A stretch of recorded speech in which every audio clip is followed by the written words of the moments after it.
Welcome to Aritube Tech, where every electronics challenge has a solution. The hustler, the fighter, the troubleshooter, the reality of electronic repair.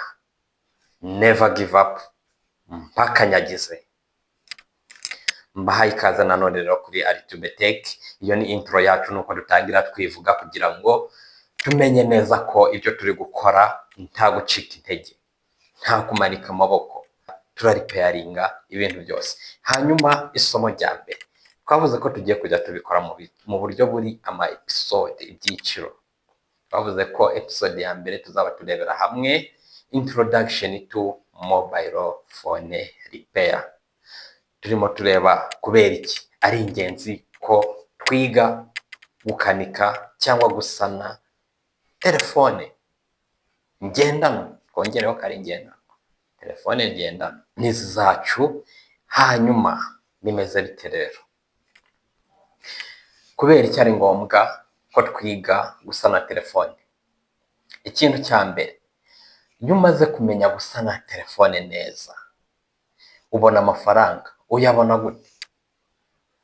Uyu munsi buri muturage, buri mwana wiga gutunga telefone ahita ayitunga. Agitekereza gutunga telefone byonyine ahita ayigura akayitunga. Icyo rero ni ikintu kikugaragariza ko izo phone irakora nyuma y'igihe gitoya ikangirika. Iyo yangiritse rero ikenera umuntu uzi neza gusana telefone. Niyo mpamvu hano kuri Aritube Tech tuziga gusana telefone ngendanwa uhereye kuri zero kugera kuba ufite ubushobozi bwo kuba wayikanika kuri buri kibazo cyose yagira. Ni ingenzi cyane rero ko twiga gusana telefone ngendanwa, kubera ko zirakoreshwa buri munsi. Nawe aka kanya uri kundeba ukoresheje telefone ngendanwa cyangwa se computer, kuko ntabwo tuzasana telefone gusa, tuzasana na computer. Dore hano ndayifite. Tuziga no gusana ama computer n'ibindi bikoresho byose bya electronic. Ariko uyu munsi duhereye kuri telefone nk'uko twabirebeye hamwe muri za seri. Tuzagenda twigira hamwe uburyo wasana telefone. Twabonye ko tugomba guhera kuri introduction, ariyo uyu munsi turimo tuganiraho kubera iki ari ngombwa ko tugomba kwiga gusana telefone. Rero niba wifuza kumenya gusana telefone neza nk'umunyamwuga, wageze ahantu heza, wageze kuri Aritube Tech. Icyo ngusaba, niba uri mushya, kugira ngo utazacikwa, ndakwibutsa gukanda kuri subscribe button. Hanyuma bikaba byiza ko wafungura inzogera kugira ngo utazacikwa n'ikiganiro na kimwe tuzashyiraho, kuko kugira ngo uzabe uri master mu kuripeyaringa mobile phone cyangwa se ibindi bikoresho, nuko buri video tuzagenda dukora igomba kukugeraho. Hanyuma rero tugomba kuzigira hamwe gukoresha hot rework station. Hot rework station ni izi ngizi dukunda kwita soldering hot air gun. Ahangaha tuzigira rimwe cyangwa tuzarebera hamwe, tuzigana gukoresha soldering iron. Ngira ngo twarabibonye neza n'ubundi gukoresha izi soldering iron cyangwa se ferrocity. Zira zose nizo, yaba n'iyi ngiyi isohokana na soldering gun, nayo ni soldering iron. Ibyo byose tuzabirebera hamwe kuri Aritube Tech, ku buryo uzatinyuka gufata ferrocity neza ugasudira utitwitse intoki, cyangwa se udatinye ko yagukoraho ikagutwika.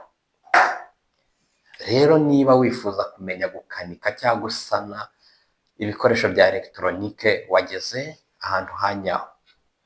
ntuharenge utibutse gukanda kuri subscribe. Guys, iki kintu nagitinzeho mbabwira nti ntuharenge utibutse gukanda kuri subscribe button. Impamvu ndi kubibibutsa niyi, nuko iyo urebye ikiganiro cyanjye ukandeba niteretse gutya kuri kamera kakubwira imishinga dufite na gahunda nziza dufite yo gukomeza kwiga, warangiza ukagenda udakanze kuri subscribe, ntabwo ubyibuka igihe kigeze. Rero impamvu mbikwibutsa nuko iyo ukanze subscribe ukafungura n'inzogera uploading ikiganiro gishya uhita ubona notification.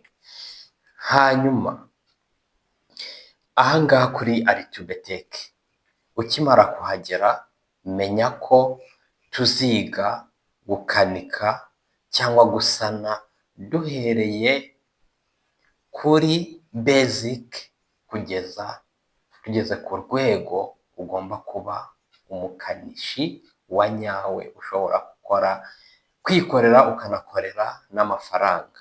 Rero impamvu nyamukuru tugomba kwiga gusana telefone ngendanwa nuko bigufasha kwihangira akazi.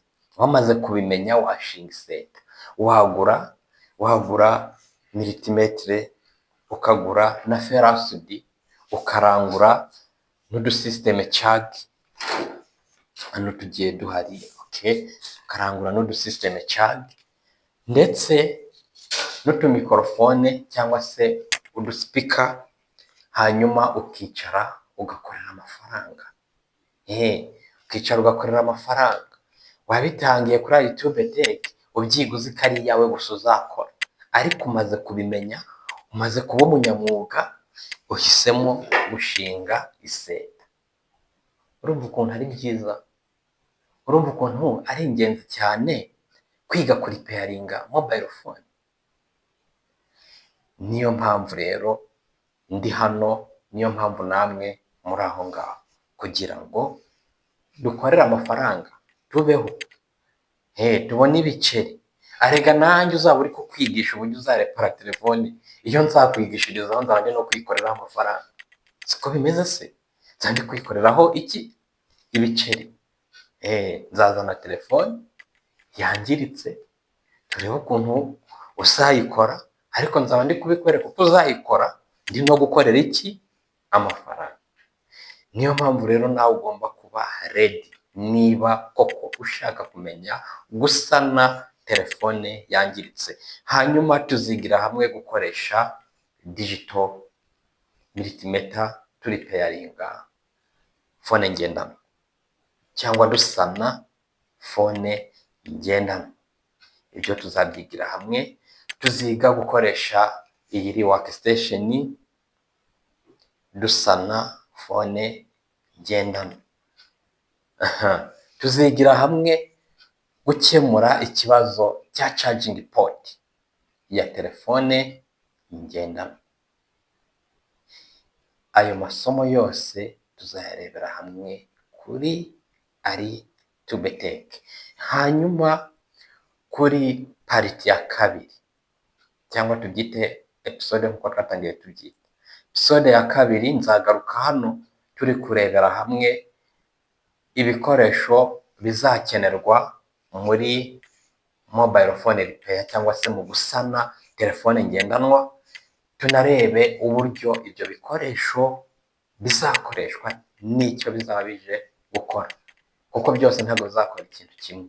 Hari ibizafungura, urugero, hari ibizadufasha gufata twa tuntu dutoya, hari ibizadufasha gusudira, ibintu nk'ibyo, yaba consumables, byose tuzabirebera hamwe muri iyi episode ya kabiri tuzaza tuganiraho mu kiganiro kizakurikira.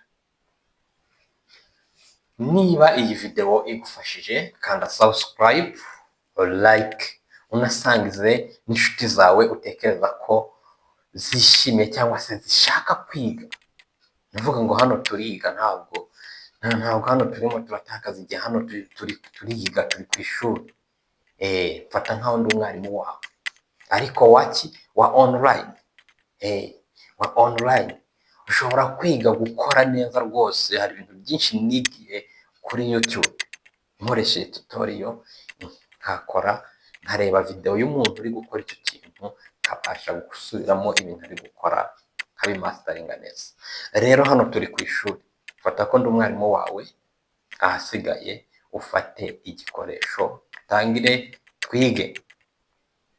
Rero niba ubona iyi video yagufashije, ibuka gukanda subscribe kugira ngo utarabicikwa n'ibiganiro tugiye dushyiraho n'andi masomo tuzagenda tunyuzaho. Kanda like unayisangiza abandi, ibuka gufungura inzogera kugira ngo buri gihe kizeho isomo rishyashya uhita ubona notification. Murakoze cyane rero, never give up, mpaka nyagize.